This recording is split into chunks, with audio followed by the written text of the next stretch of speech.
လောကထဲမှာနေလို့ရှိရင်ဒီအချက်၄ချက်ကိုသတိထားဖို့လိုတယ်ပေါ့နံပါတ်1လောကဘဝယတ္တိကိုအတွက်အသိပညာနဲ့ကြိုးပမ်းအထောက်မှုနံပါတ်2ကိုရလာတဲ့အခွင့်အရေးကိုရလာတဲ့ပစ္စည်းဥစ္စာအားလုံးနဲ့မျှဝေသုံးစွဲပြီးလောကကိုအကျိုးပြုမှုနံပါတ်3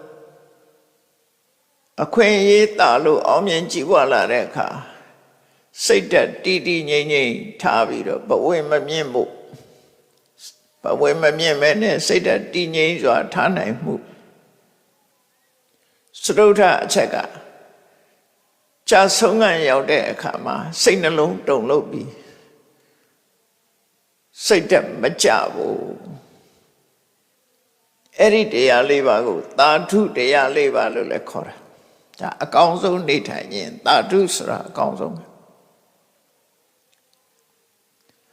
အဲ့တော့ဘဝမှာလောကတွင်းမှာနေတဲ့အခါမှာဒီချက်၄ချက်နဲ့ပြည့်ပြည့်စုံစုံဖြစ်အောင်ကိုယ့်ကိုထိန်းချောင်းပြီးတော့နေရမယ်ဆိုတာဒါမှတ်သားတဲ့ねပေါ့နော်